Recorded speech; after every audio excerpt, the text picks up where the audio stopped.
नमस्कार, 22 ओपिनियन के नए अंक में आपका स्वागत है। दोस्तों, झारखंड के छात्र जो आंदोलित हैं और ये पिछले 1-1.5 साल से आंदोलित हैं, ये वो छात्र हैं जो साल भर प्रतियोगिता परीक्षा की तैयारी करते हैं, अपना खून सुखाते हैं, रात दिन एक कर देते हैं नौकरी पाने के लिए। और जब परीक्षा होती है उसके बाद पता चलता है कि क्वेश्चन तो पहले ही आउट हो गया था, या अगर क्वेश्चन पहले आउट नहीं हुआ है तो कुछ सेंटर्स विशेष पर ही सारे के सारे छात्र जो है मेधावी छात्र जमा हो जाते हैं। माने पूरे झारखंड में सबके सब मूर्ख हैं और कुछ सेंटर पे जो परीक्षा देते हैं छात्र वो एकाएक जो है बुद्धिमान हो जाते हैं और उसी सेंटर से टॉपर से लेकर के पूरा का पूरा रिजल्ट निकल आता है। माने हर परीक्षा, और दोस्तों हर परीक्षा क्या, जब से झारखंड का निर्माण हुआ यहाँ पे जितनी भी प्रतियोगिता की परीक्षा हुई है वो सबके सब बिना कोर्ट के दर्शन किए, बिना कोर्ट में मामला गए वो परीक्षा संपन्न ही नहीं हो पाती है। अब सोचिए कि 2005-6 में जो परीक्षा हुई थी उस पर जो सीबीआई की जांच चल रही है वो अभी तक चल ही रही है। मैंने सीबीआई जो है उस पर जांच ही रिपोर्ट नहीं लगा रहा है। लोग जो अब रिटायर होंगे, जो उसमें नौकरी पाए थे उस प्रतियोगिता परीक्षा से, वो लोग रिटायर होंगे, लेकिन जो उनके खिलाफ जो जांच चल रहा है, उस परीक्षा के खिलाफ जो जांच चल रही है वो अभी तक संपन्न ही नहीं हो पा रही है। यहाँ पे एकदम अधीर नगरी चौपट राजा वाली स्थिति है। अब हालिया मामला ये है दोस्तों कि जैसा कि आपको पता ही है कि सीजीएल जो कंबाइंड ग्रेजुएट लेवल एग्जामिनेशन होता है उसका आयोजन जो है यहाँ पे किया गया। 2 दिन तक 5-5 घंटा के लिए पूरे राज्य का इंटरनेट बंद कर दिया गया। उसके बावजूद शाम को ही पता चला कि ये परीक्षा में तो गड़बड़ी हो गई। तो भैया इंटरनेट बंद करने का क्या फायदा हुआ? क्यों पूरे राज्य के सभी लोगों को इसके लिए परेशान किए? और निकला वही ढाक के 3 पात, फिर से वही कदाचार, पहले क्वेश्चन आउट, ये सबके सब आरोप लगा रहे हैं। तो जो स्टाफ सिलेक्शन जो कमीशन है उसके जो चेयरमैन है उन्होंने कहा कि अगर छात्र अगर सबूत दे देंगे तो मैं परीक्षा कैंसिल कर दूंगा। छात्र सबूत लेकर पहुंच गए। पहले तो चेयरमैन साहब अपने कार्यालय से ही गायब रहे, बाद में उन्होंने कहा कि देखते हैं। मैंने कोई, आप जब अपनी जवान से ही फिर रहे हैं तो आप जो है क्या छात्रों का कल्याण करेंगे? और ये दोस्तों कोई पहली बार तो हो नहीं रही है। यहां पे स्थिति ये है कि जो जेपीएससी है, झारखंड पब्लिक सर्विस कमीशन है, उसका चेयरमैन जो एक महीना से वो नियुक्ति ही नहीं पा रहा है। कोई चेयरमैन है ही नहीं, बिना चेयरमैन के जो है आयोग चल रहा है। और दूसरी सबसे बड़ी मुख्य बात यह है दोस्तों कि जहां पे नियुक्तियां हुई हैं, जैसे कि अभी झारखंड स्टाफ सिलेक्शन कमीशन में कम से कम एक चेयरमैन नाम का जीव जंतु तो है, लेकिन कभी सरकार ने उसके लिए कोई योग्यता तय की है? या जो आपको जो चेहरा पसंद आता है, या जब वो सेवा में था रिटायर होने से पहले जिसने आपको अच्छी सेवा दी है उसको आप चेयरमैन बना देते हैं। अरे भाई, उसकी कोई योग्यता तो होगी। क्या उसको पहले परीक्षा संपन्न करवाने का कोई अनुभव है, या फिर उसने कोई ऐसा काम किया हो परीक्षा के दौरान जिसके उस अनुभव के कारण उसको चेयरमैन बनाया जा रहा है? या आपने जो ये जो झारखंड पब्लिक सर्विस कमीशन है या स्टाफ सिलेक्शन कमीशन है, इन सबको बनिया का दुकान बना दिया है कि मुंह देख करके जो है मुंह देखी कीमत लगा देंगे, मुंह देख करके आप चेयरमैन बना देंगे। अरे कुछ तो उसके लिए अहर्ता रखो। जब तुम एक प्यून की नौकरी के लिए भी एक योग्यता, एक मानक तय करते हो तो कम से कम इन चेयरमैन जिनको बनाते हो उनके लिए तो कोई मानक तय करो। और दोस्तों यहां थोड़ा विषयांतर होगा, लेकिन बड़ी ध्यान से सुनिए।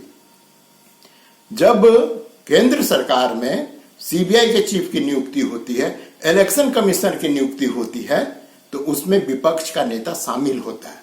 उस नियुक्ति की प्रक्रिया में उसकी सहमति, विपक्ष के नेता की सहमति आवश्यक होती है। आपको याद होगा पिछले दिनों इलेक्शन कमीशन में जो नियुक्ति की प्रक्रिया है उसके लिए लोग कोर्ट गए, सुप्रीम कोर्ट गए, और सुप्रीम कोर्ट ने कहा कि जब तक कोई नया कानून इस संबंध में नहीं बनता है तब तक जो नियुक्ति की प्रक्रिया होगी उसमें चीफ जस्टिस भी भाग लेंगे।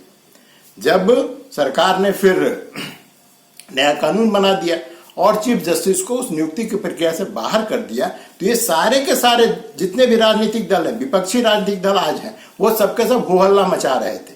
तो भाई, जब आपके कदाचार को, जब इलेक्शन होता है तो आपके गलतियों को और उस पूरी प्रक्रिया को संपन्न करने के लिए इलेक्शन कमीशन का चेयरमैन वही बनेगा और उसी के सहमति से बनेगा जब तक विपक्ष के नेता जो है उसमें सहमति नहीं देगा।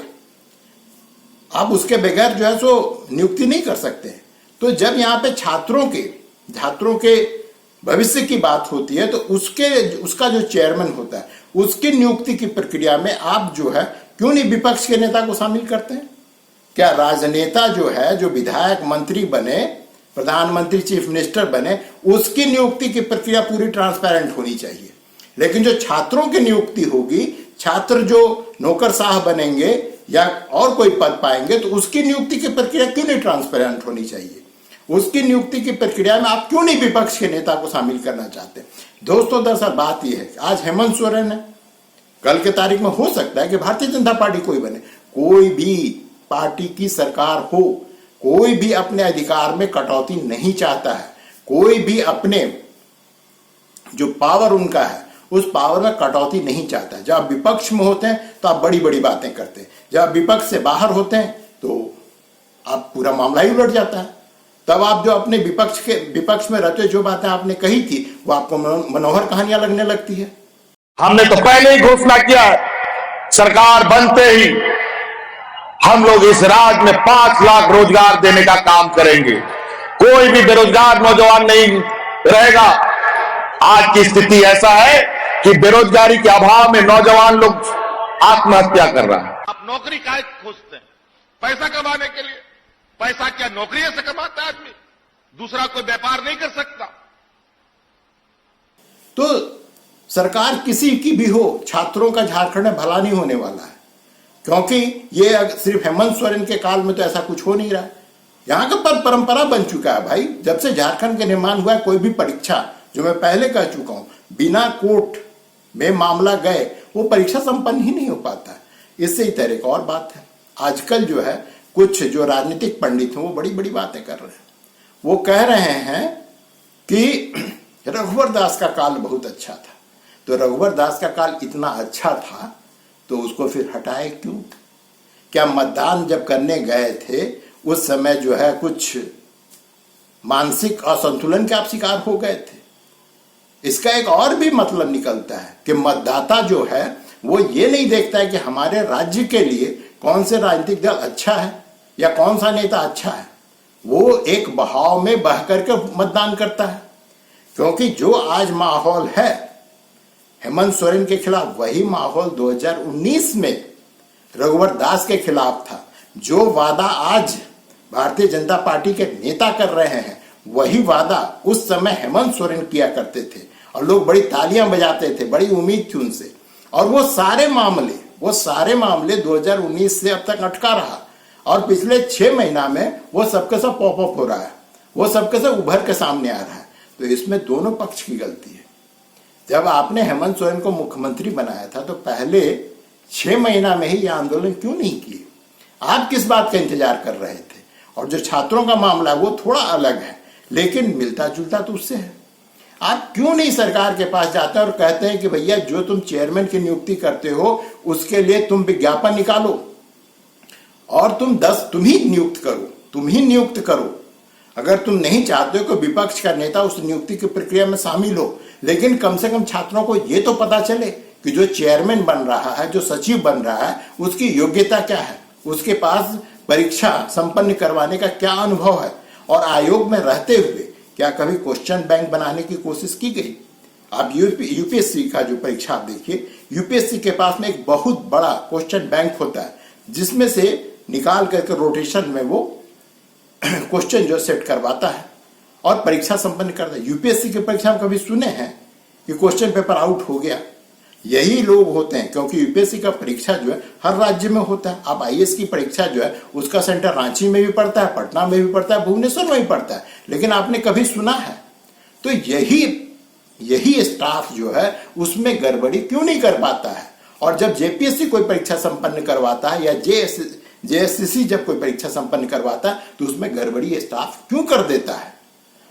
यहां पर दोस्तों जो सरकार है उसकी मंशा पर इसी कारण से जो है प्रश्न चिन्ह उठता है। अब मैं एक छोटा सा क्लिप आपको दिखाना चाहता हूं दोस्तों। जो अभी आंदोलन चल रहा है उसमें एक छात्र हैं, उनकी व्यथा को थोड़ा आप सुनिए। आप सभी का स्टूडेंट फाइटर में स्वागत है।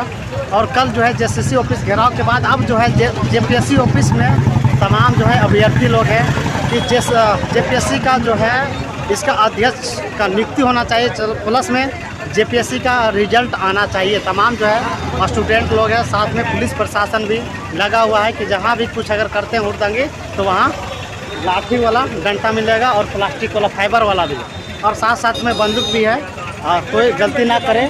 और तमाम जितने भी देखिए पुलिस प्रशासन पूरा जो है खचाखच भरी हुई है, यहाँ देखिए, और स्टूडेंट भी है साथ में, पूरा स्टूडेंट यहाँ है साथ में। पीछे देखिए, अब लगातार इन लोगों का मानना है कि जैसे जेपीएससी का अध्यक्ष क्यों नहीं नियुक्ति किया जा रहा है, जेपीएससी का अध्यक्ष क्यों नहीं नियुक्ति किया जा रहा है। इस छात्रों का मांग है, हम सभी छात्रों का मांग है, और सही मायने में होना चाहिए, रिजल्ट सही समय में प्रकाशित होना चाहिए। और इसी के साथ झारखंड सरकार जो है, पुलिस प्रशासन भी पूरा यहाँ गाड़ी में पूरा जो है देखिए कि एक गाड़ी मंगा दिया है और सभी छात्र यहीं पर है।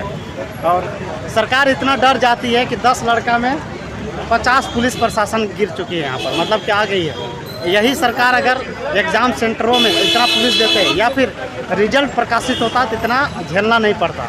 लेकिन दुर्भाग्य की बात यह है कि झारखंड में छात्र पैदा लिए हैं और 24 साल से झेलते आ रहे हैं। और सुनकर के आपको स्पष्ट होगा कि इन पर पुलिसिया कार्रवाई हो रही है। 14 के खिलाफ अब तक 14 छात्रों के खिलाफ अब तक जो है एफआईआर दर्ज किया गया है, लेकिन आंदोलन रुक नहीं रहा है। भूखे प्यासे ये जो छात्र हैं, ये प्रतियोगी छात्र हैं, वो डटे हुए हैं, रात हो या दिन। अब पता नहीं उनको खाने को, पानी पीने को ही मिल पा रहा है या नहीं मिल पा रहा है, या कोई स्पॉन्सर कर रहा है या नहीं कर रहा है। लेकिन जो राजनेता है उनका चरित्र नहीं बदलता है। यहाँ पे इरफान अंसारी मंत्री है, वो कहता है इन छात्रों के एक भाजपा के एजेंट है। जब 2019 में यही माहौल था, इसी तरह से छात्र जो है जब उस समय आंदोलनरत थे, तो क्या वो उस समय झारखंड मुक्ति मोर्चा या कांग्रेस के एजेंट थे? किसी को भी एजेंट बता देना, दलाल बता देना, ये बहुत ही आसान है। और इसी के शिकार जो अभी छात्र हो रहे हैं, इसी के शिकार हो रहे हैं। इसके इधर एक और बात भी है दोस्तों, सोशल मीडिया पे जो आंदोलनरत छात्र हैं उनकी व्यथा सुनने को मिली। वो लोग उन लोगों का कहना है कि भाई कोई मीडिया हाउस जो है हमको दिखा नहीं रहा है। दोस्तों, पूरे दुनिया में, चाहे वो अमेरिका हो या यूरोप हो, जिसको आप यहाँ पर मेन स्ट्रीम मीडिया कहते हैं, उनका नाम पड़ गया लिगेसी मीडिया। ये लिगेसी मीडिया है, या तो ये गोदी मीडिया है या दल्ला मीडिया है।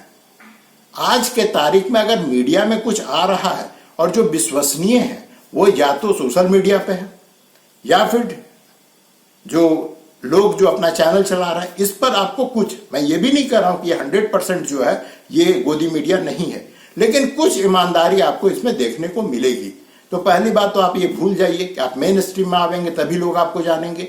आपके आंदोलन का प्रचार पूरे झारखंड में पूरे जोर शोर से हो रहा है। हमेशा जनता साइलेंट होती है, लेकिन वो गूंगी नहीं है। वो इसलिए नहीं बोल रही कि वक्त आने पर वोट का चोट दिया जाएगा, इसलिए वो शांत है। इसलिए आप इससे परेशान ना हो कि आपके पक्ष में कोई हवा नहीं बन रहा है पूरे प्रदेश में, या आपके पक्ष में लोग बातें नहीं कर रहे हैं। सब कोई बातें कर रहे हैं कि देखो ये छात्र कितने, मैंने सोचिए ना कि एक प्रतियोगिता परीक्षा पास करने के लिए कम से कम छात्र 6 महीना तक जो है दिन और रात में कोई अंतर नहीं समझता है। वो दिन रात लगा रहता है, यहाँ से नोट्स लाना, वहां से किताब जुगाड़ करना, ये करना, वो दिन भर लगा रहता है और अंत में वो ठगा हुआ सा महसूस करता है जब उसको पता चलता है कि भैया क्वेश्चन पेपर तो पहले से ही आउट है। कुछ लोग कह रहे हैं कि यहाँ पे जेपीएससी और जो स्टाफ सिलेक्शन कमीशन, ये सब के सब जो है नौकरी बांटने का दुकान बन गया है। आपके पास में पैसा है, आपको नौकरी मिल जाएगी। अगर आपके पास में पैसा नहीं है तो आप फिर भाग्य के सहारे रहिए। गलती से कभी आपका नाम जो है रिजल्ट में अगर प्रकाशित हो जाए तो बहुत बड़ी बात है, अन्यथा आपको तो नौकरी मिलने वाली नहीं है। तो दोस्तों, मेरा ये कहना है, अखबार में नाम के लिए आप परेशान मत होइए।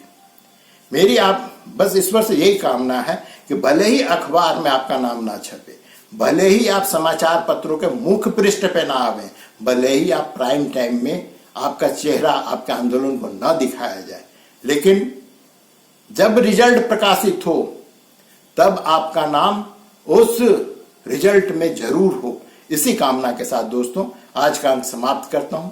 मिलते हैं अगले अंक में, तब तक के लिए आज्ञा दीजिए। नमस्कार।